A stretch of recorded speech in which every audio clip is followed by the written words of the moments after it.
Mesdames, Messieurs, bonsoir. Bienvenue comme ça sur le journal culturel, une émission qui nous allons aller à la rencontre des acteurs culturels événementiels un peu partout dans le monde. Actuellement, nous sommes coûtés à la maison pour le Covid-19. Je suis en coprésentation avec Monsieur Hilaire Sopi. Bonsoir, Monsieur Hilaire Sopi. Alors, bonsoir GPS, bonsoir chers téléspectateurs. Et évidemment, nous sommes là pour la première édition, n'est-ce pas, du journal culturel. Une très belle idée qui a été longtemps conçue. Et donc, aujourd'hui, on lance comme ça cette grande première. On est ravis, n'est-ce pas, de vous savoir tous connectés afin de suivre cette grande première. On est un peu partout éparpillés dans le monde. C'est une grande première, c'est ce qu'on peut qualifier de duplex net. Et on est ravis, n'est-ce pas, d'avoir avec nous toute cette panoplie d'invités qui sont éparpillés d'une part à Nice, à Paris, au Cameroun. Bref, on espère une aventure qui démarre et qui éventuellement va se perpétuer dans le temps et nous conclura, n'est-ce pas, à quelque chose de plus noble, de plus agréable. Donc, une fois de plus, bienvenue à ce numéro 1 du journal culturel. Merci Hilaire Sopi. Après Hilaire Sopi, nous allons avoir des différents invités qui viendront ici nous donner des conseils et aussi nous dire comment se passe le confinement chez eux. Et nous allons comme ça dire bonsoir à Bertrand Torpedo de Torpedo Production. Bonsoir Bertrand Torpedo. Salut GPS, salut Hilaire, bonjour à tout le monde. Alors, comment se passe le confinement chez Bertrand Torpedo actuellement? Le confinement, écoute, les 4 premières semaines, ça a été parce qu'on en a profité pour faire du rangement, du tri, des choses qu'on n'a pas l'habitude de faire d'habitude. Maintenant, les 4 semaines suivantes, il me tarde d'être déconfiné et puis de retourner à une vie un peu plus normale. Donc, on prend son mal en patience. On sait que c'est une situation sanitaire sans précédent. Donc, on essaie de donner le bon exemple en respectant les règles du confinement. Voilà, tout simplement. Bon, ok, merci Bertrand Torpedo. Nous allons aussi aller du côté du Cameroun cette fois-ci avec un des managers artistiques qu'on connaît un peu, Tafis, plus connu sous le nom de Isidore Tameu. Bonsoir Isidore Tameu. Alors, bonsoir à tous les internautes connectés, bonsoir à tous les panélistes. C'est un honneur et un plaisir pour moi d'être ce jour sur ce panel en direct de Yaoundé pour ensemble qu'on puisse partager nos expériences et notre vécu et l'impact du Covid-19 sur nos activités culturelles au sein de nos différentes entreprises culturelles à travers le monde. Donc, merci déjà pour l'invitation et j'espère qu'on va passer un très bon moment ensemble. Ok, merci Tafis. Actuellement à Yaoundé, comment va la capitale politique du Cameroun? Disons que au niveau des activités culturelles, tout est à l'arrêt. Ça fait pratiquement 2 mois que le confinement a été annoncé par le gouvernement. On se bat tant bien que mal à respecter les mesures de distanciation, de tousser dans l'eau coude, de laver soigneusement les mains. Mais il faut dire que le problème au niveau de l'industrie culturelle au Cameroun est très dangereuse, très précaire.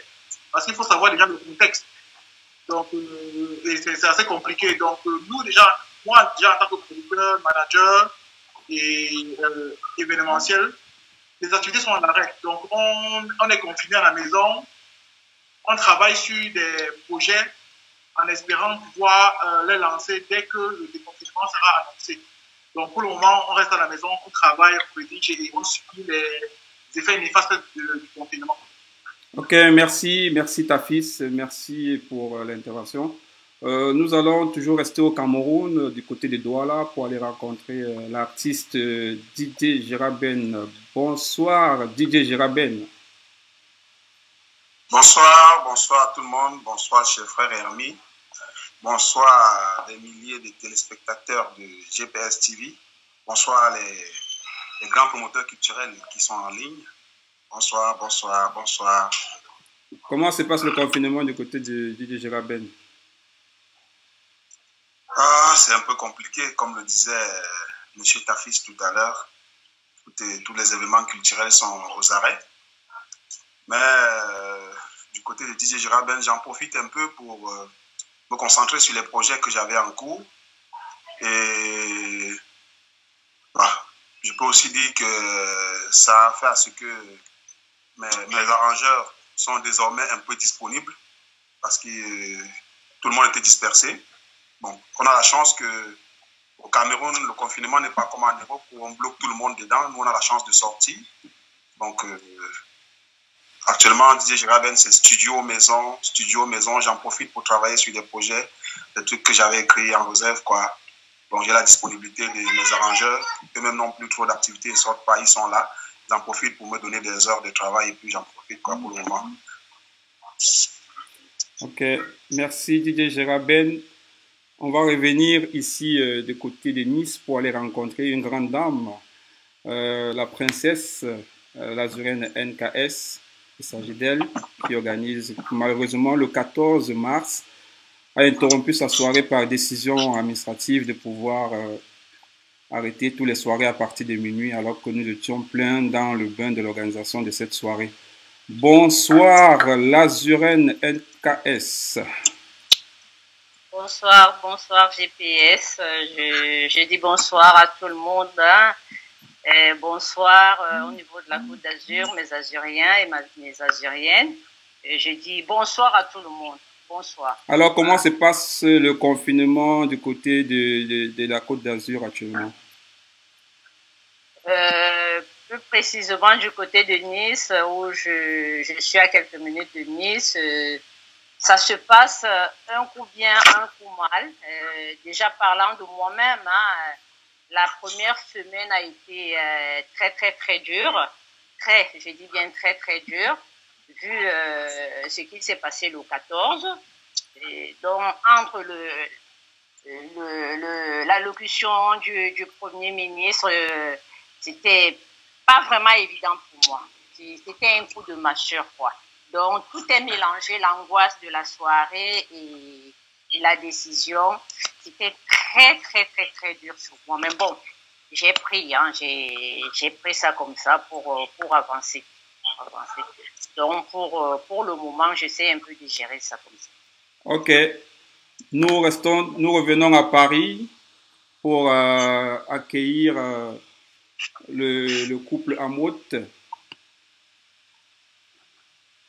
Bonsoir, le président Amout, bonsoir.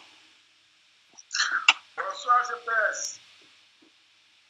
Comment se passe le confinement chez le président Amout, chez le couple présidentiel? Bonjour, bonsoir à tous les invités et à tous ceux qui nous écoutent à ce moment. Bonsoir. Donc voilà, le confinement se passe un peu plus tranquille qu'on le pensait, qu'on l'imaginait. Nous essayons de nous occuper au mieux et ça fait que ce n'est pas aussi compliqué que ça. Voilà. Ok. Merci, président Amout. Bon, nous allons entrer dans le vif du sujet, qui est de savoir comment les événements ont-ils réagi face au Covid-19. Quel était vraiment l'impact, en sachant qu'il y a beaucoup de personnes qui sont ici parmi nous, qui sont les organisateurs de soirées, qui sont les producteurs d'événements, qui sont des managers, qui sont des artistes. Qu'est-ce qui a été par rapport à l'impact qu'il y a eu sur vos activités du Covid-19?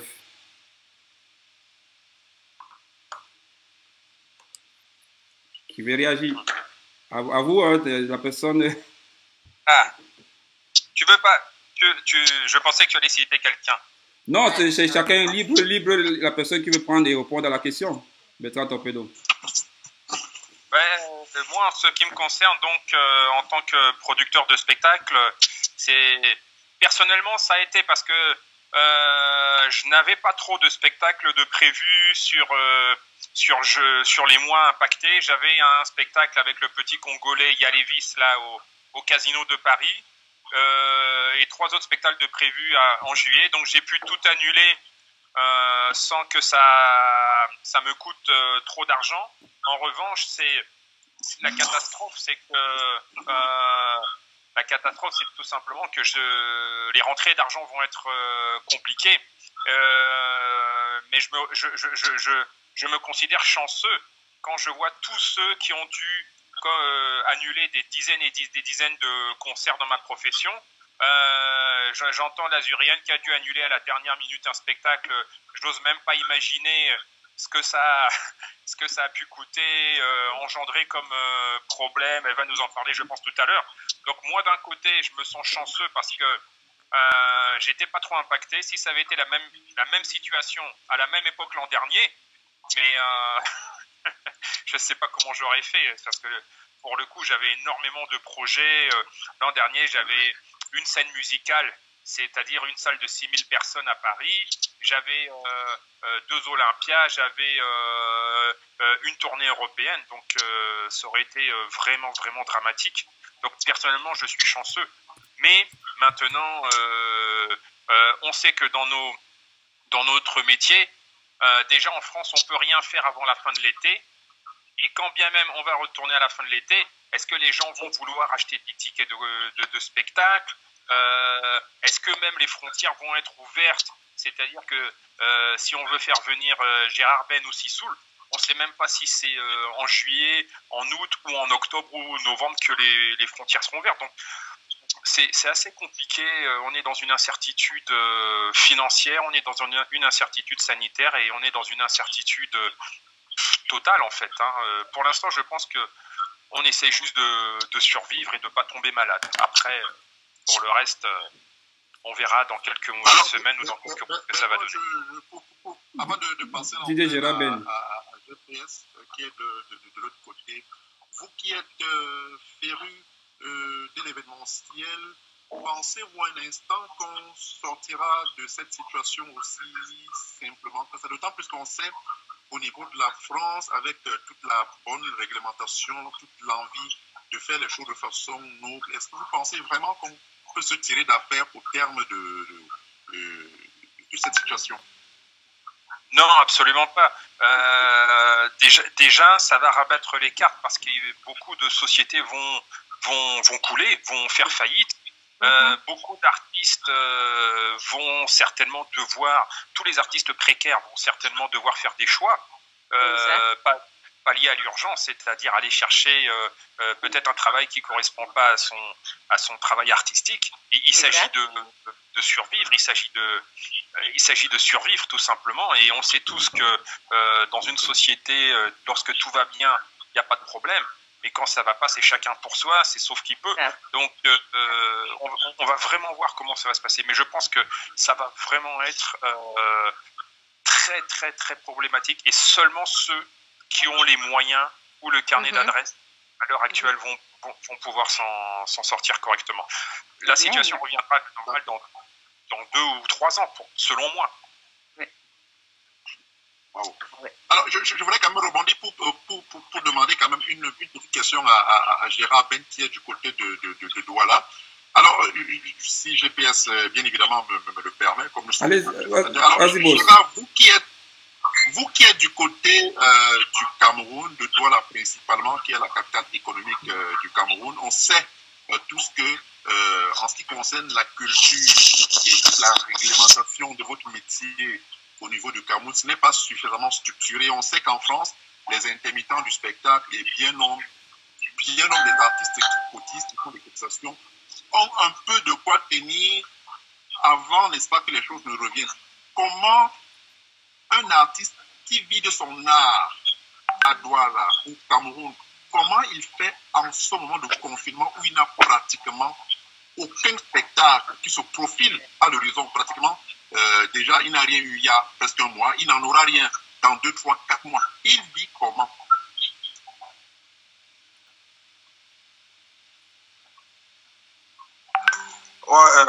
Bonsoir, grand frère. Bonsoir. Oui, bonsoir Gérard, je t'écoute, on t'écoute très bien. Ok. En fait, comme j'ai toujours dit, la chance que j'ai en fait, comme je le dis toujours, c'est d'être bien encadré et entouré par des personnes qui ont eu l'expérience du métier quand moi je suis arrivé, en fait. Il est bien vrai que par rapport à toutes les responsabilités que j'ai, parce qu'il y a des grosses responsabilités derrière, quand vous êtes l'aîné d'une famille, c'est toute une grosse responsabilité. Mais par rapport à ceux qui m'entourent, je réussis quand même, je ne veux pas dire que j'ai réussi quand même à m'organiser, à souvent penser qu'il y a déjà, quand on est au Cameroun, avec tout ce qui se passe au Cameroun, le système du showbiz au Cameroun très très compliqué. Il faut être dans les lobbying, il faut avoir le bon réseau. Vous pouvez même être d'actualité au Cameroun, mais faire par exemple un mois et ne pas avoir de date en fait. Ce qui fait que dû à cela, moi j'ai appris à m'adapter en fait. Donc ça fait peut-être 2 mois, ça va bientôt faire peut-être 2 mois que le confinement a commencé, que tous les événements sont arrêtés. Mais ça m'est déjà arrivé à moi de faire 2 mois sans avoir de date, sans pouvoir me produire et pouvoir survivre. Ce qui veut dire que je me suis un peu préparé à ça en fait.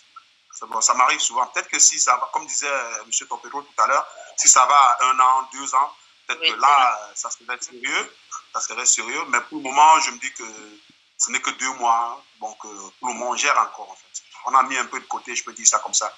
J'ai la chance qu'avant qu'on arrête, je venais d'une tournée européenne. J'ai mis 2 à 3 projets de côté parce qu'il y avait des projets que j'avais prévu mettre sur pied. J'ai été obligé de mettre 2 à 3 projets de côté parce que je ne connais pas la suite pour pouvoir garder ces ressources déjà pour survivre moi et ma famille et toutes les responsabilités que j'ai. Donc voilà, c'est un peu ça pour l'instant. Allô, Hilaire? Hilaire? Bon, je pense que peut-être problème de réseau du côté avec Hilaire. On n'a plus de son d'Hilaire. Alors, l'Azuren, on sait très bien que le 14 mars, il y a une soirée qui a été annulée de votre côté, de Nice.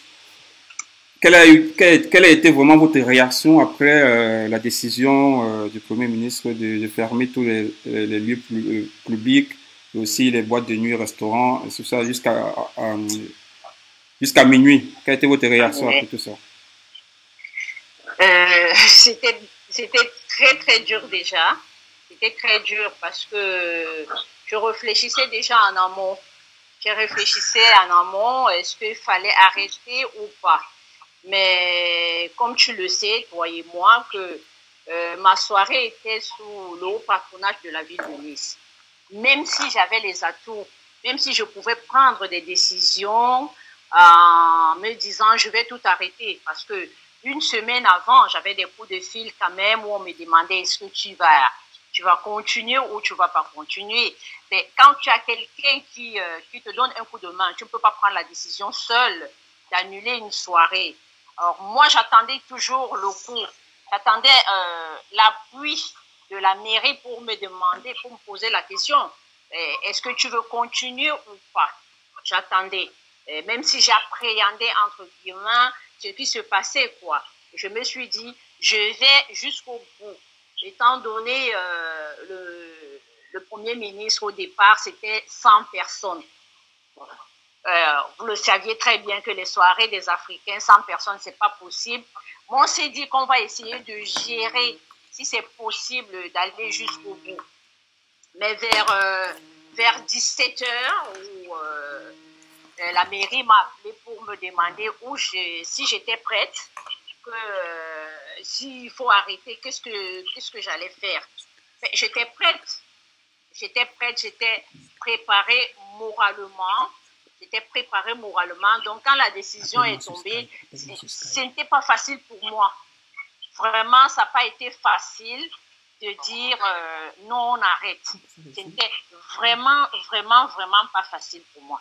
J'ai essayé de gérer avec les moyens de bord, comme on dit, j'ai essayé de gérer avec les moyens de bord pour ne pas décevoir ceux qui sont partis des kilomètres, de plus de 6000 kilomètres en dehors de la France, j'ai eu tellement du monde que c'était pas facile.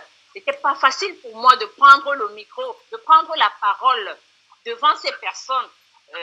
Tu es sans ignorer quand même, GPS, que mes soirées, quand je dis 20h, à 19h45, mes invités sont déjà là. Hein.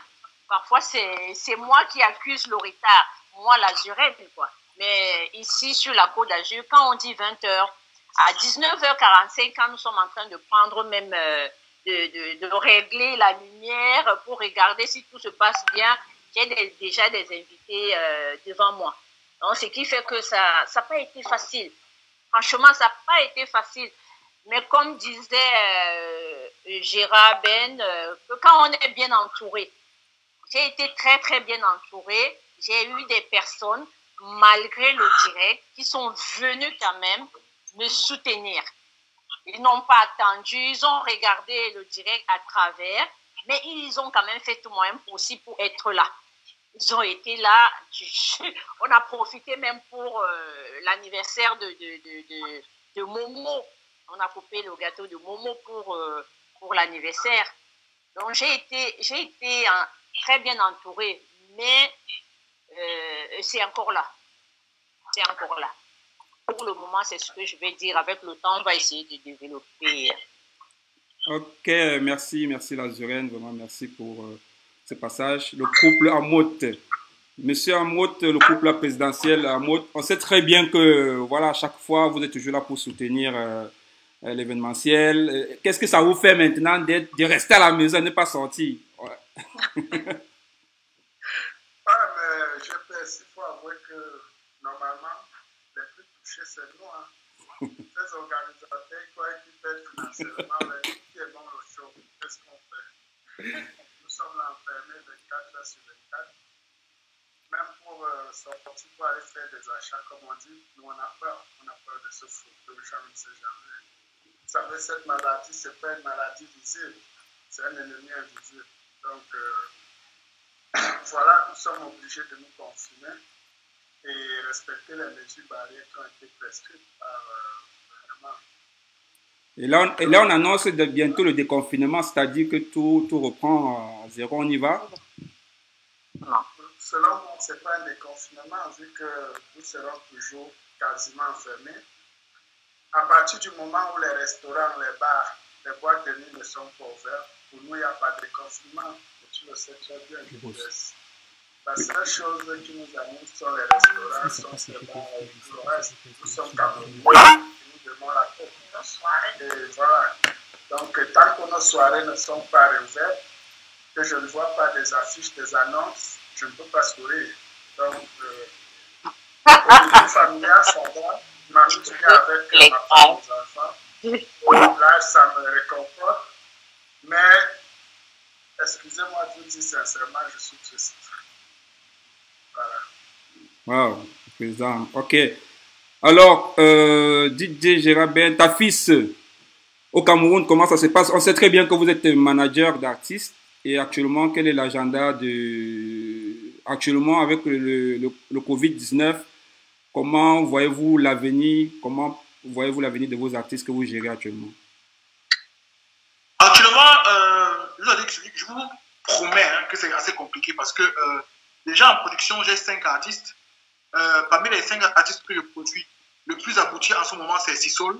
Sissoul, pour ceux qui ne le connaissent pas, c'est un artiste de musique world et de New Soul qui a été finaliste du prix découverte RFI 2019 et vainqueur du prix découverte 2019. Donc, depuis le mois de décembre, nous sommes en tournée nationale où on enchaînait 2 dates par week-end jusqu'au mois de mars et on devait se rendre au Massa. Malheureusement, à cause du Covid-19, on n'a pas pu se rendre au Massa. Et c'est le plus gros festival de musique en Afrique francophone. On n'a pas pu y aller à cause du Covid. Et parmi les artistes aussi que je manage, il y en a qui sont assez gros, comme Nernos, le Kamsi. Donc, il faut savoir que 90% des revenus des artistes au Cameroun en particulier viennent du live. Donc, viennent des prestations scéniques, viennent des spectacles. Et lorsqu'un artiste ne prête pas, il n'a pas de revenus. Et il faut savoir aussi que le coût de vie d'un artiste est très élevé. Les artistes, pour pouvoir maintenir leur niveau de vie, ont des dépenses journalières et quotidiennes assez élevées. Et donc, lorsque vous les privez de leurs revenus pendant 1 mois, 2 mois, ça devient compliqué à vivre au jour le jour. Et donc, c'est assez compliqué parce qu'il faut, en même temps, ces artistes qui sont en production, il faut pouvoir trouver des moyens pour pouvoir leur permettre de vivre de façon décente. Et en même temps, il faudrait trouver le moyen de toujours les maintenir dans le travail afin qu'ils puissent être toujours concurrentiels, pour qu'ils puissent toujours être opérants, pour que lorsque le déconfinement sera lancé, ils pourraient sortir des titres. Donc, entre autres, l'impact, par exemple, direct du Covid sur nos activités. Nenos, par exemple, avait prévu de sortir un clip le 24 mars, mais le clip s'est intitulant Buvez.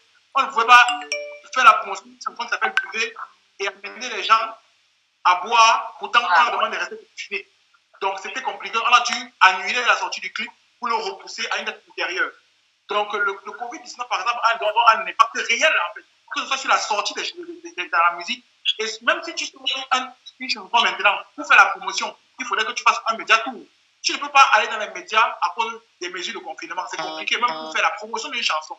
Donc, tout ce qui nous reste aujourd'hui, c'est le digital. Le digital pour pouvoir promouvoir déjà les œuvres qui existent, pour pouvoir permettre au public de pouvoir écouter la musique en streaming. Parce que le streaming, il faut le rappeler, c'est aussi une source de revenus des artistes. Donc, il faudrait éduquer le public à pouvoir écouter la musique légalement de ces artistes-là pour qu'ils puissent percevoir un peu de revenus. Et maintenant, c'est un moment indiqué pour pouvoir pousser l'État à réfléchir sur comment accompagner ces artistes-là en ce moment aussi difficile. Parce que je suis assez choqué que nous sommes en train de gérer le deuxième mois de confinement et il n'y a aucune prise de parole du ministre de la Culture pour prendre une décision forte pour pouvoir accompagner ces artistes-là. Et c'est compliqué. Il y a des artistes qui prennent des initiatives, comme Catino, par exemple, qui a organisé un e-concert où il fallait envoyer de l'argent via Orange Money ou MTN Mobile Money pour pouvoir soutenir la production de cet événement. Mais on ne peut pas toujours continuer à le faire. Il faut savoir que les sources de revenus de l'artiste, c'est le live aussi, mais c'est aussi les droits d'auteur. Ça met au bout du jour ce sempiternel problème de droits d'auteur. Est-ce que l'artiste camerounais doit vivre au quotidien des dons spéciaux du chef de l'État? Est-ce que l'artiste camerounais ne mérite pas de toucher ses droits d'auteur, de pouvoir vivre à la hauteur de sa diffusion dans les milieux publics? Qu'est-ce qui est fait réellement pour l'artiste? Pourquoi est-ce qu'il y a un silence complice du gouvernement qui ne prend pas la parole? Il faut savoir qu'on ne peut pas vivre une journée sans écouter de la musique. Pourquoi est-ce que ces artistes-là qui permettent à l'humanité de vivre, de respirer, pourquoi est-ce qu'ils ne peuvent pas vivre décemment de leur art? C'est un gros problème.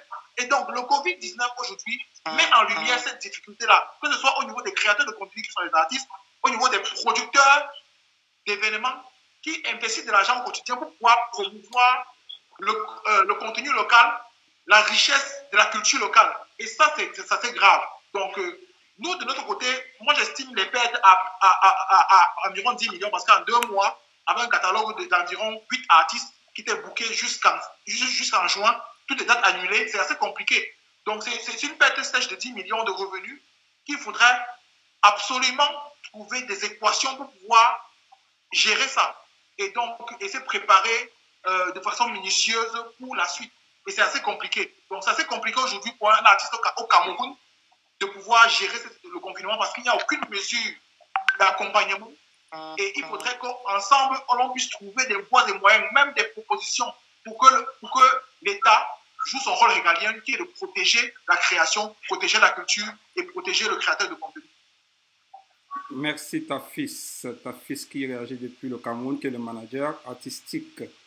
Bertrand Torpedo. Oui. Ce que j'entends là de ta fils me fait légèrement sourire parce que malheureusement ça va certainement enflammer les débats, mais quand on dit qu'un ministre n'a rien dit depuis que le Covid est lancé, est-ce qu'il disait même quoi que ce soit avant ça déjà? Est-ce que au Cameroun, un ministre de la Culture a fait quoi que ce soit pour qui que ce soit je parle en général. Est-ce bon, donc aujourd'hui, les artistes camerounais, les producteurs, tous ceux qui sont dans l'événementiel au Cameroun, se sont toujours débrouillés. Ils se sont débrouillés comme ils pouvaient. Bon, on sait que c'est la survie là-bas. Aujourd'hui, c'est vrai que c'est une crise sanitaire, mais on est en train de dire aux artistes, et pas seulement aux artistes, à beaucoup de gens de diverses professions, à partir d'aujourd'hui, vous ne pouvez plus exercer votre métier. Bon, comme nous en France, on a quand même la chance au minimum d'avoir des associations, un petit peu de soutien institutionnel, à condition d'avoir fait les choses en règle. C'est sûr que celui qui travaille au black en France, il est mal. Mais celui qui arrive à prouver qu'il fait les choses correctement, à peu près correctement, il peut encore survivre, s'en sortir, il y a des aides.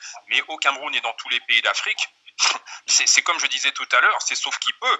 Moi, si j'étais là-bas, je ne sais pas ce que j'allais faire, mais quand il faut survivre, il faut survivre. Donc, moi, je suis peiné de cette situation, bien sûr. Mais bien sûr, je ne peux souhaiter que du courage à ta fils. Par contre, le message que j'ai envie de lui dire, c'est n'attends pas d'un ministère qui n'a jamais rien fait pour qui que ce soit. N'attends pas de t'aider aujourd'hui.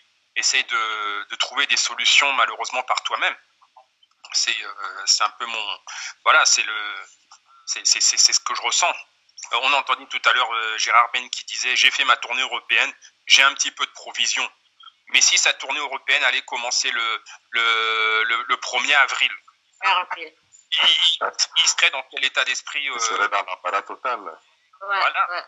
Donc, et sur qui il va compter? Il va aller frapper à la porte de quel ministère, malgré avoir gagné un canal d'or devant je crois même devant la première dame, il me semble. Donc, les artistes au Cameroun sont juste là pour amuser les gens, mais quand on est dans la panade au Cameroun, d'ailleurs, c'est tout le monde qui y est, c'est pas seulement les artistes. Donc, je ne sais pas quelle solution vous allez trouver, en tout cas. Bon courage. Je m'excuse, là, on a été interrompu parce que le réseau fait un couac, mais bon, sinon, je suis très ravi, n'est-ce pas, de ce que les uns et les autres ont bien dit. C'est vrai, on est là dans un réel ordre politique parce que on sait bien que c'est le politique qui régule la société, c'est le politique, n'est-ce pas, qui est amené et appelé à porter, n'est-ce pas, des solutions à tous les phénomènes de la société, même si des fois les associations peuvent venir en aide et apporter un tout petit peu des solutions. C'est vrai aussi quand même qu'en Afrique, on est mal. Je pense évidemment que cette pandémie, je le souhaite vivement, vu l'ampleur que les choses sont en train de tourner, vu éventuellement la situation dans laquelle nous nous retrouvons, je souhaite et je souhaiterais vivement qu'au sortir de cette pandémie, les uns et les autres puissent en tirer des leçons afin, n'est-ce pas, de voir comment on peut changer notre société et qu'il y ait ne serait-ce qu'un regain de semblant de bien-être et de bien-vivre pour tous. C'est vrai que par le passé, on se disait que nos politiques aiment les artistes lorsque ça les arrange et que de l'autre côté, dès que l'artiste a presté, on en fout de l'autre côté. Bon, Gérard Ben, c'est bien beau de se projeter, de se dire on a fait un peu de la réserve, mais dans le fond, un artiste devrait pouvoir être considéré comme toute autre personne. C'est-à-dire que c'est un créateur de rêve, c'est quelqu'un qui produit de la musique et qui devrait pouvoir à tout moment de la vie profiter de son art. Et c'est dommage que dans nos contrées, dans nos pays comme dans nos villages, les artistes sont là pour vivre simplement du farotage et que sais-je encore. Et c'est vraiment, vraiment, vraiment dommage. Voilà. Président Hamoud, un avis dessus? Je vais faire une parenthèse. Ok, ta fils. Il faut savoir une chose.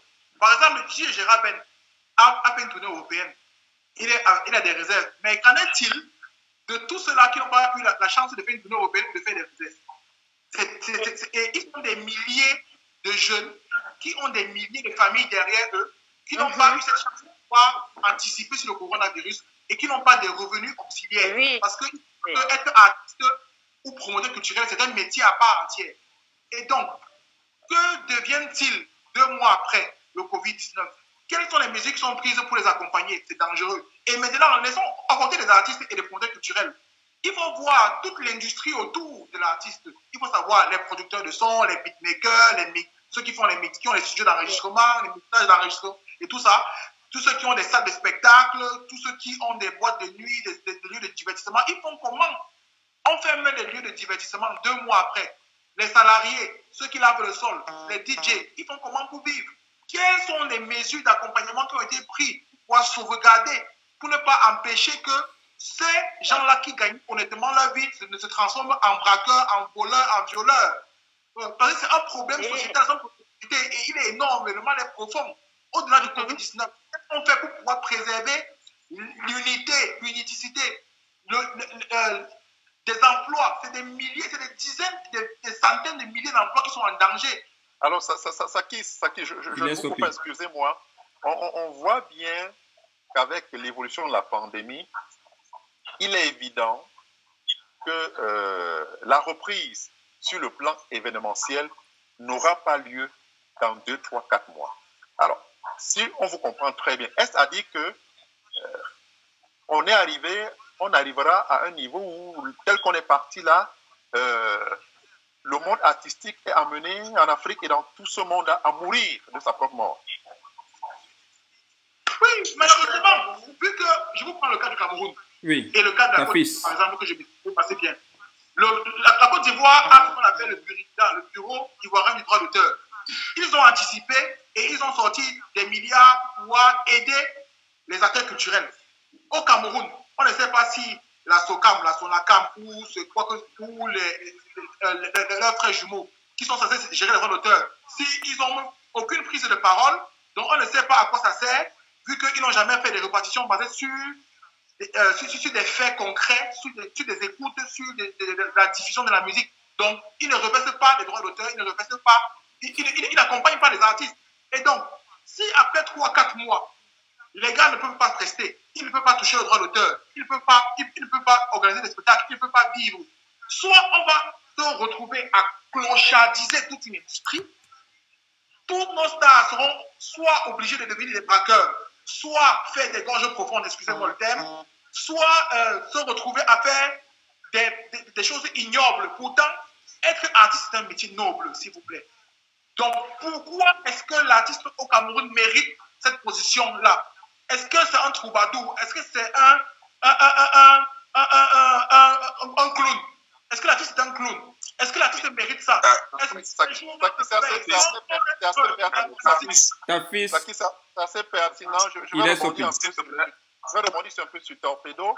Alors, Torpedo, vous qui suivez l'actualité européenne, on a vu Macron et bien d'autres mettre des fonds pour aider, n'est-ce pas, les entreprises du CAC 40 et bien d'autres. Est-ce que c'est le cas dans l'environnement de l'événementiel en Europe ou principalement en France où vous êtes?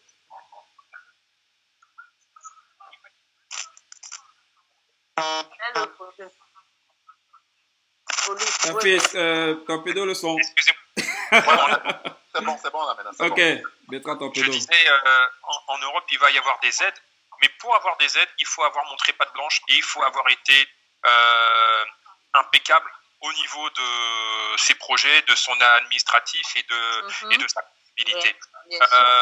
Il y a déjà des nations qui disent qu'ils n'aideront pas les entreprises qui ont des succursales en paradis fiscal. Ça veut tout dire. Tout à l'heure, j'expliquais qu'en fait, ne s'en sortent que ceux qui sont puissants et qui auront eu une bonne gestion ou alors qui seront tellement importants pour une certaine économie qu'on ne pourra pas les couler. C'est comme couler Renault, par exemple. On ne peut pas. Est-ce que l'État français peut couler Renault ou Air France? C'est pas possible. Donc oui, il va y avoir des aides. Maintenant, moi, sincèrement, je m'en fiche un peu de ces aides parce que c'est vrai que ça va aider un petit peu, mais ça va pas changer le fond du problème. Est-ce que l'Azurienne va être aidée en tant que promotrice de sa soirée? Parce que les spectacles, c'est énormément de choses. Est-ce que les intermittents vont être aidés? Vous savez que pour être intermittent, en France, si vous voulez, je vous fais une petite explication vite fait parce que allons-y, mais on te dit de façon brève, hein, on va y aller. Bon, alors je vais essayer. Un intermittent, c'est une personne qui est censée vivre soit de son art, soit des métiers artistiques. Ça veut dire quoi? Ça veut dire que grosso modo, vous avez le régime général, vous travaillez tous les jours de la semaine, tout le mois, toute l'année. L'intermittent, en fait, pour éviter qu'il se retrouve en galère quand il n'y a pas de travail, il faut un certain nombre d'heures, 500 à peu près d'heures à l'année. Voilà, il faut faire 510 heures à l'année, 507 exactement. 600. C'est pas ça. 500 et quelques. Sachant 610. Que pour faire ça, c'est divisé en journées de 8, 10 ou 12 heures. Donc, grosso modo, pour faire 510 heures, il suffit de travailler 51 journées de 10 heures.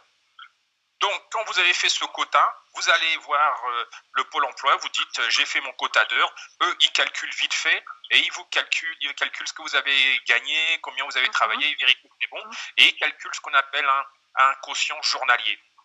C'est-à-dire que le mois de janvier, si vous êtes intermittent, vous avez travaillé sur 10 spectacles. Les ACD calculent 24 jours non travaillés multipliés par le quotient journalier. Si votre quotient journalier est de 50 € et que vous avez travaillé 24 jours, ça fait 50 € fois 24, donc à peu près 1000 € que les ACDIC vous donnent, auxquels se rajoutent les 6 jours où vous avez travaillé avec la paye qui va avec. Donc, c'est pour ça que le système de l'intermittence est un système extraordinairement coûteux mais incroyable, c'est-à-dire qui permet de rester, de vivre de sa passion. Donc aujourd'hui, les intermittents sont inquiets, mais la plupart d'entre eux, ils savent qu'ils ont encore un petit peu de temps, en espérant que les choses reviennent à la normale, pour faire les cachets qui manquent. Parce que si dans l'année, vous n'avez pas réussi à faire vos 510 heures, tout tombe à l'eau, vous perdez tout. C'est ça le challenge des intermittents, c'est d'avoir assez de travail. Mais les bons intermittents, en 4 ou 5 mois, ils ont fait le quota et puis voilà, quand la saison de avril, avec les premiers festivals arrive jusqu'à octobre, les derniers festivals, vous pouvez même faire, certains font 1000 heures. Donc, c'est un système unique au monde. Et puisque on est le seul pays à avoir ça, donc c'est vrai que là, par exemple, pour parler du Cameroun, s'il y avait un système comme ça, ça serait une chance pour les Camerounais. Maintenant, c'est un système qui doit être très très bien surveillé. Et bon, malheureusement, déjà des pays occidentaux ont du mal à mettre ça en place. Alors, j'ose même pas imaginer en Afrique et bien d'autres. Merci pour cet éclairage, Torpedo. Je vais revenir un peu sur l'Azurienne, mais avant de revenir sur l'Azurienne, je pense que si je vous écoute bien, Torpedo, nos artistes camerounais ne sont pas forcément des intermittents. Il faudrait encore savoir si ce qu'on leur paye, ils les déclarent. Mais vous, l'Azurienne, quand vous organisez une soirée comme celle de la dernière fois, au soir de cet événement qui a été foiré, est-ce que vous qui êtes dans l'événementiel, au regard de beaucoup d'autres, parce que si vous êtes sur ce plateau, c'est justement pour nous éclairer aussi un petit peu. Oui, bien sûr. On sait aussi que de l'autre côté, vous êtes lié à la mairie de Nice, vous travaillez avec la mairie. Alors, on sait que c'est une fois, c'est l'année, mais est-ce que comme c'est une soirée qui a été quand même préparée, on a loué une salle, on a fait à manger, on a dépensé, est-ce que on peut s'attendre, alors, je veux même savoir, est-ce qu'aujourd'hui, vous pouvez plus ou moins réclamer des indemnités d'aide liées à cette soirée, dans la location de la salle, la préparation de l'événement? On sait que l'année dernière, une adjointe au maire, Mme Diallo, était présente. Oui. Est-ce que cette année, les autres sont plus ou moins indexés, Je vous comprends très bien. Par Oui, rapport à je ce suis qui très s'est bien. passé, vous aurez plus ou moins des... Est-ce que vous avez fait des déclarations? Est-ce que vous avez anticipé en amont pour que si jamais il y a un quoi comme il y a pu en avoir, qu'on en arrive à une situation où vous pouvez avoir être indemnisé à peu près? Oui, oui. Oui, avant d'abord de te répondre, de vous répondre là-bas, je vais quand même rebondir sur Didier Gérard Ben par rapport à sa tournée qui était en amont. Voilà, donc, selon ses explications, il a eu à épargner peut-être pour 2 ou 3 mois, voilà, moyennant je ne sais pas combien. Mais je veux juste qu'il essaye d'imaginer, c'est-à-dire de faire l'inverse. Par exemple, moi j'ai travaillé, je me suis battue parce que c'était ma 5e édition. J'ai mis mes économies, mes projets, je les ai d'abord mis en stand-by. J'ai pris tout ça parce que qui dit quinquennat, pour moi c'était ma 5e édition, je voulais vraiment mettre la barre haute. J'ai tout investi. Voilà, j'ai tout investi, sachant que voilà, je vais récolter peut-être 1 ou 2 fois plus. Ce qui est arrivé est arrivé. Dieu merci, moi, travaillant avec quelques personnalités de la ville, je suis obligée d'être dans les règles, quoi. C'est-à-dire que s'il y a quelque chose, je suis obligée. Tout ce que je fais, parce que déjà, en dehors de mes soirées, je suis une personne très connue dans ma ville, ce qui fait que je ne peux rien faire et je ne peux pas faire le fou en tant que tel. Alors, j'étais en partenariat, s'il faut le dire, avec la ville de Nice. J'ai eu beaucoup de chance, je dis bien beaucoup de chance que dès que c'est arrivé, dès que j'ai eu le coup de fil du maire à 17h, j'ai commencé à réfléchir. Ce qui fait que je n'ai pas eu le temps d'aller même me changer en disant que bon, on commence quand même la soirée et on va se limiter à minuit. Ce n'était pas possible. J'ai certains de mes invités prestige, mon ambassadrice, mon mécène et surtout mon communicateur. On a fait une réunion, une petite conférence où on m'a dit... Une réunion de mise au point. Voilà, là où tu es, tu ne peux pas avancer. Parce que tu sais très bien que nos invités... Oui.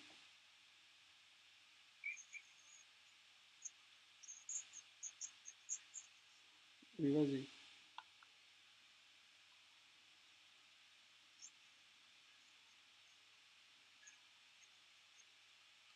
C'est que comme il bouge beaucoup, ça bouge. Normalement, il y a ça. Non, ça bouge beaucoup. Oui.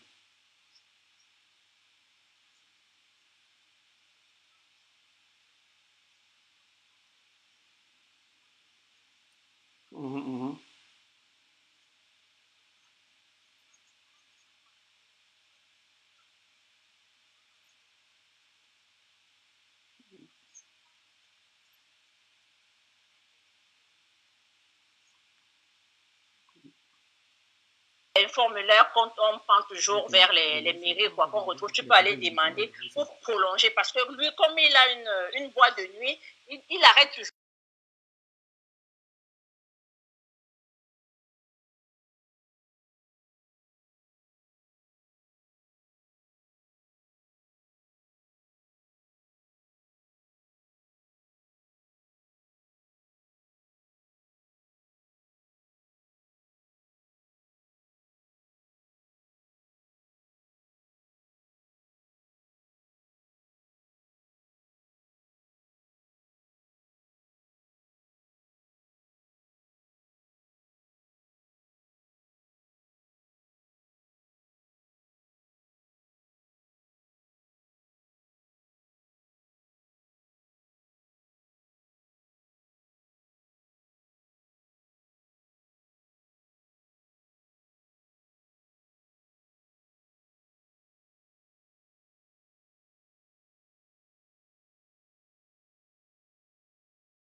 c'est 8 à 9 mois l'an.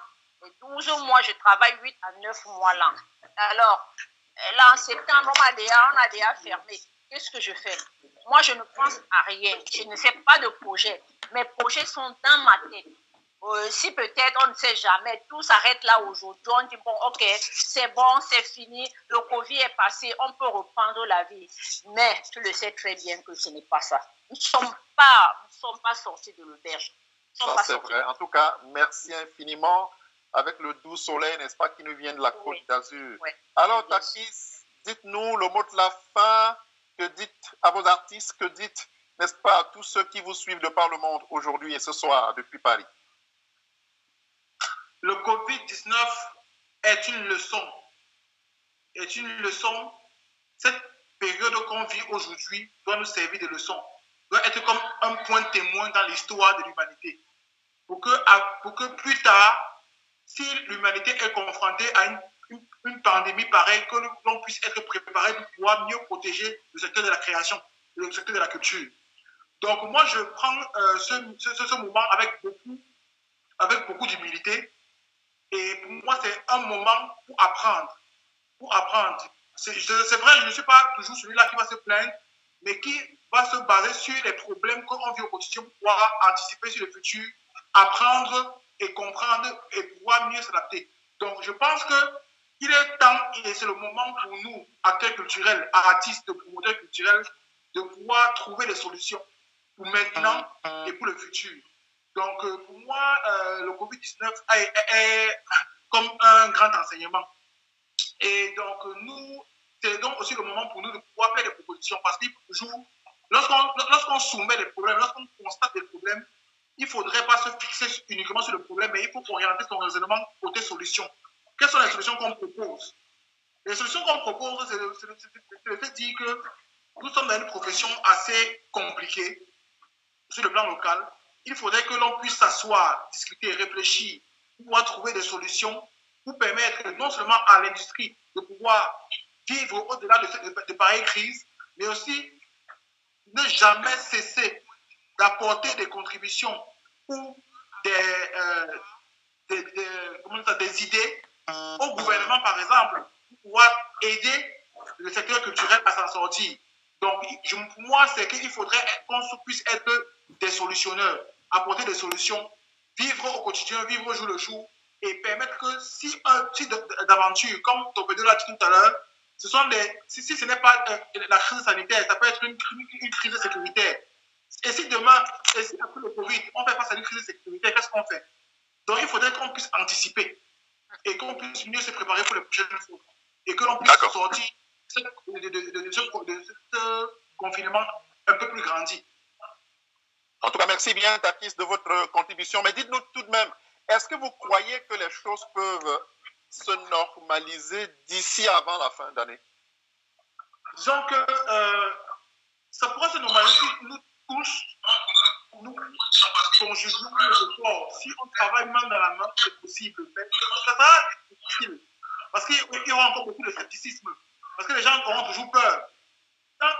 Tant qu'il n'y a pas une solution claire à un médicament qui puisse garantir à la population d'être à l'abri d'une infection, renouer directement avec les lieux publics, et ça sera compliqué. Il y en a qui vont vivre dans la peur, la paranoïa, et donc il faudrait qu'on y puisse avoir un accompagnement global. Ce sont des stratégies de communication qu'il faut mettre gouvernementales, qu'il faudra mettre en place après le déconfinement, parce que les médias ont pompé le public sur le danger d'être à proximité, de se retrouver. Il faudrait donc qu'après le déconfinement, après que cette phase-là soit passée, qu'on puisse communiquer pour que les gens puissent apprendre de nouveau à être ensemble et à se retrouver. Voilà, en tout cas, vous avez bien été écouté. Alors, dites Gérard Ben, dites-nous le mot de la fin. Vous qui êtes artiste et qui vivez le confinement depuis Douala au Cameroun, sachant qu'il est 18h45 au port de Vouri de Douala. La question c'est? Alors, votre mot de fin, vous qui êtes basé du côté de Douala à Yaoundé, sachant qu'il est 19h45, au port du vouri de Douala. Qu'est-ce que je veux dire comme mot de fin? Comme mot de fin, c'est que cette émission m'a permis de comprendre beaucoup de choses, beaucoup de choses, mais je pense que, comme disait ta fille tout à l'heure, nous devons prendre ça comme une leçon.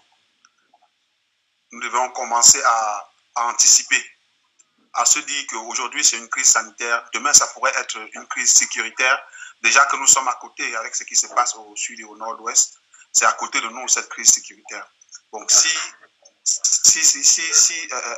ça arrivait à s'agrandir au Cameroun et que ça devenait vraiment grave, comment est-ce qu'on ferait pour s'en sortir? Comment nous, les artistes, nous ferions pour vivre? Donc, je me disais que oui, pour une crise sécuritaire, je disais que oui, peut-être après ça, j'ai pris la leçon qu'après ça, peut-être que j'avais des projets d'entreprendre, hormis la musique, d'entreprendre. Mais si c'est une crise sécuritaire, même les entreprises, rien ne doit fonctionner. Ça doit être vraiment très dangereux. Donc ça, c'est une autre forme encore. Ouais. Donc je pense que ça revient encore au fait pour ceux-là qui nous dirigent, ceux-là qui s'occupent de notre département. En fait, ils doivent aussi y penser. Comment faire pour qu'on puisse gérer? Déjà qu'ils n'ont jamais pensé. On espère qu'un jour ou l'autre, ils vont se réveiller et penser vraiment que, bon, voilà, ces artistes-là, ceux-là qui préservent la vraie culture du pays, comment est-ce qu'on fait pour les entretenir? Voilà, je crois que la question leur revient. En tout cas, je pense que le monde ne sera plus pour comme... le moment, on prie pour que cette pandémie puisse passer et qu'on reste déjà d'abord en vie. Qu'on puisse être parmi les survivants, qu'on puisse être parmi les survivants parce que c'est le plus important, et qu'on puisse avoir de quoi s'entretenir pour le moment jusqu'à ce que ça puisse passer. C'est tout, qu'on puisse être parmi les survivants, c'est tout, c'est le plus important. On prie le bon Dieu pour ça. Merci bien, merci. Alors, GPS Escamote est là pour le mot de oui, avant tout le monde, de repasser la parole à tout le monde est là. Alors, Mr. Président Ahmad et Jaguar, nous tirons comme ça à la fin de ce multiplex depuis Paris. Dites-nous, on est en train de terminer.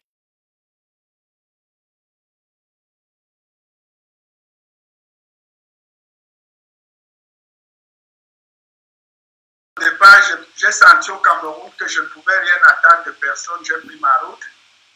Un terrain 2 jusqu'en Europe. Et jusqu'aujourd'hui, je me bats toujours tout seul. Donc, évitez souvent d'attendre des autres quand les autres ne vous tendent pas la main. Si vous sentez que le ministère de la Culture ne fait pas suffisamment ce qu'il faut, réunissez-vous, trouvez les voies et moyens d'avancer tout seul. Beaucoup d'autres n'ont pas partenaires. Chacun pour soi à présent, c'est chacun pour soi. En tout cas, parce qu'on peut pas se réunir sans oui, pas. Oui. On va passer à d'autres invités. DJ Gérard Ben, on ne courait pas le temps. On va revenir un peu sur ça. On reviendra. On est confiné tout à fait. On va revenir. On reviendra. Voilà. Alors, Bertrand, si tu nous écoutes, voilà. Donc, c'est la fin. Bertrand, on sait que vous êtes entouré des artistes depuis belle lurette. Vous les côtoyez au quotidien, vous les payez, parfois en cash, parfois en chèque, parfois par virement.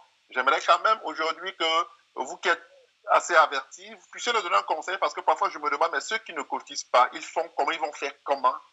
On se projette. Que faire après le coronavirus? Cher Hilaire, déjà sache que je suis un ennemi du cash.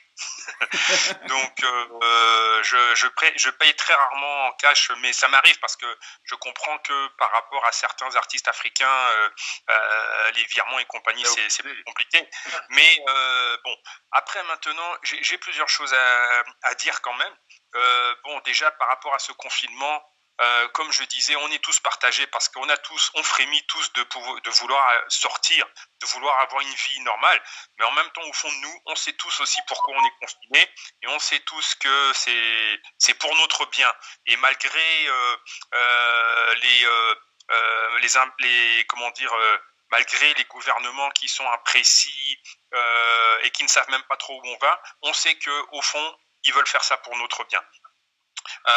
Donc, il faut attendre et il faut espérer que dans quelques mois, ça aille mieux. De toute façon, l'année 2020, elle est terminée et je rejoins l'Azurienne. Maintenant, par rapport à ce qui se passe, nous en France, je peux considérer qu'on a la chance. Maintenant, pour revenir sur ce qu'a dit Amot, que je salue d'ailleurs, en fait, au Cameroun, je crois qu'il faut rien attendre. Les artistes, il faut que... Ah, on voit plus... pardon. Non, les artistes, bon. Les producteurs, etc., n'attendaient rien du Cameroun. De toute façon, je ne sais même pas ce que vous pouvez attendre, sachant qu'un ministre de la Culture était un ancien ministre des Sports qui a fait échouer la Coupe d'Afrique des Nations. Vous allez attendre quoi par rapport... J'ai tort ou j'ai pas tort? Non, vous écoute. On vous écoute, c'est votre... On vous écoute, Torpedo. Vous allez attendre quoi d'un ministre qui a lamentablement échoué dans son mandat précédent, et seul au Cameroun on voit ce genre de miracle. Le ministre qui était à la culture, qui s'est retrouvé avec des problèmes de Miss Cameroun sur le dos, qui n'a pas su gérer, se retrouve maintenant au sport. Bon, moi le conseil que je peux vous donner, les artistes au Cameroun, vous n'avez jamais été soutenus. Il y a une fois, j'ai vu je ne sais plus quel syndicat, pour amuser les gens, avait offert des guitares en cadeau, à leurs syndiqués. Donc, il faut, je pense, quand on est Camerounais, artiste ou même de n'importe quelle profession, parce que c'est toutes les professions, il faut essayer de se débrouiller, il faut essayer d'avoir un moyen de subsistance parallèle, et il faut attendre que ça passe et essayer de s'en sortir. Mais pour moi, je considère que voilà, il y a rien qui va changer de ce côté-là. Essayez juste de tenir le coup tout le temps qu'on vous confinera et qu'on vous empêchera de faire votre métier. On dira comme quelqu'un, tant qu'on vit, on a de l'espoir. On vivra de l'espoir. Alors, à tout seigneur, tout honneur, GPS, est-ce que tu m'écoutes? Oui, on n'a pas eu le mot. L'Azurienne, c'est fini, elle a intervenu, c'est bon? C'est l'Azurienne. Bon, c'est qu'elle qu'on a tellement discuté sans vraiment prendre des questions des auditeurs, des personnes qui nous écrivent. Une ou deux questions comme ça pour conclure. Bon, je pense que Torpedo lui-même était en train de répondre. Il y a quelqu'un qui a dit aucun impact sur les promoteurs. Aucun impact. Les promoteurs camerounais n'ont pas de moyens. Alors, Takis, vous qui êtes au Cameroun, ça vous interpelle ça, cette question? Déjà, il faut savoir que, pour un promoteur camerounais, avoir des sponsors pour pouvoir oser organiser des vrais spectacles, c'est compliqué. Donc, non seulement le milieu artistique et événementiel est précaire, c'est le système D réellement, mais encore avec le coronavirus, ça n'arrange pas le business. Ouais, donc, vous dites que un promoteur culturel qui s'engage à faire un événement au Cameroun sans sponsor, c'est un événement qui est voué à l'échec ou à une perte d'argent. C'est clair. Et donc, je dirais donc s'engager maintenant dans une entreprise culturelle en ce moment, ça sera à la limite du suicide. Mais Takis, je ne comprends pas. On se plaint en Europe qu'on n'a pas de sponsor. Mais alors, je me rappelle en son temps, on avait le PMU, on a des brasseries quand même qui apportent beaucoup de soutien à l'industrie culturelle au Cameroun. Qu'en est-il exactement en ce moment? Disons qu'aujourd'hui, les entreprises sont devenues elles-mêmes des opérateurs culturels. C'est-à-dire que lorsqu'ils organisent leur propre événement en général, et la loi les couvre à ce niveau-là. Donc aujourd'hui, les entreprises font concurrence avec les promoteurs culturels. Et les entreprises n'ont aucune obligation de soutenir les activités culturelles. C'est-à-dire que si au moins il était prévu, comme avant, à l'époque, qu'une entreprise, si elle finance un spectacle ou une activité culturelle, c'est déduit de ses impôts. Je suis un peu surpris que vous reveniez, vous le dites comme ça. Bon, voilà. Donc malheureusement, aujourd'hui, ce n'est plus le cas. les entreprises ne sont plus obligées de sponsoriser les activités culturelles. Et puis encore, lorsqu'ils sponsorisent les activités culturelles, ils ne sont pas déduits de leurs impôts. Donc, ils ne voient pas en quoi est-ce qu'ils voudront absolument soutenir la culture. Et donc, lorsqu'ils ont besoin d'artistes, ils organisent leurs propres événements comme donc, on va pas aller loin. Parce qu'il faut comprendre la dernière question. GPS, la dernière question. Oui, la dernière question était de savoir maintenant, avec tout ce qui nous arrive là, comment peut-on alors prévenir éventuel cas, le fait que nous sommes tous restés, nous sommes tous à la maison, dans les éventuels cas, comment on peut faire pour contrer cela si ça vient dans l'avenir? Moi, je dirais une idée quelque part. Les artistes devraient avoir, artistes promoteurs culturels et tout ça, ils devraient avoir logiquement des plans B et des plans C. Parce que on est logique et clair. Il n'y a aucun avenir réel et clair dans la profession d'artiste. Parce que tu peux avoir du succès aujourd'hui, dans 10 ans plus tard, tu te retrouves à la télévision en train de demander de l'argent pour vivre. Il n'y a rien qui est fait pour préserver l'intégrité morale, physique des artistes. Aujourd'hui, tu brilles, demain, tu ne brilles plus, tu es aux oubliés, tu es malade, tu vas supplier à la télévision, je veux l'aide, Samuel Eto'o, aide-moi, tonton Amod, aide-moi, je veux mourir. C'est en fait à ça donc c'est ça en fait l'avenir des artistes au Cameroun. Et c'est malheureux. Et donc, on devrait se réveiller et se regarder en face et se dire la vérité. Merci Takis pour ton intervention. Alors, GPS, je peux conclure, non? Oui, tu peux conclure, il est sorti. Avant de te passer l'antenne à tous et à toutes, en tout cas, je tenais à vous remercier principalement Didier Gérard-Ben, Takis, Lazuren, Torpedo Production, GPS qui a été à l'initiative de ce grand projet du journal culturel qui va suivre, qui va continuer. D'ailleurs, pour ceux qui aiment bien la chose culturelle, rassurez-vous, ce n'est qu'un début. Nous sommes encore en train d'huiler cette machine afin de vous apporter le meilleur.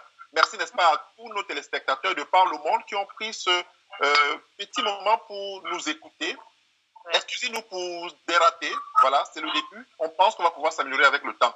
GPS, je te laisse le mot de la fin. Oui, voilà, je voulais tout à fait vous remercier d'avoir accepté d'abord l'invitation, d'être là. Vraiment, ça a été un plaisir de pouvoir vous réunir autour de ce plateau. Mais avant de continuer, il est 20h. Il est l'heure d'applaudir tous ces euros qui se manifestent, qui se battent partout dans les hôpitaux, un peu partout, ceux qu'on ne voit pas. Il est 20h, voilà, à nos euros, ceux qui nous soignent chaque fois au quotidien, qu'on n'arrive pas à voir, voilà. Merci vraiment à vous, c'était le mot de fin. Il est bien vrai que c'est un début. Il y a eu des ratés, ce qu'on peut tout à fait voir, parce que c'est pas aussi facile de pouvoir tout gérer. Mais vraiment, ça a été un plaisir pour moi de pouvoir vous réunir là, de pouvoir discuter. Avec le temps, ça va s'améliorer. Le début, il y a toujours des petits Merci Lazuren, merci. Avec le temps, on va s'améliorer. Merci, c'est rien que la première édition, ça a été un début. J'attendais écouter le mot de tous les réalisateurs, que ce sont les aléas du direct. Mais je n'ai pas entendu ça. C'est lui qui est sur la machine. En tout cas, merci. Et on se dit à très bientôt pour la suite. Ok, merci à vous aussi là-bas. Merci Gérard Ben. Merci Monsieur Torpedo. Merci Tavis. Merci à GPS et à Hilaire. La Côte d'Azur vous embrasse. Merci. Et à très bientôt. Merci à vous. Merci. Au revoir. Thank you very much.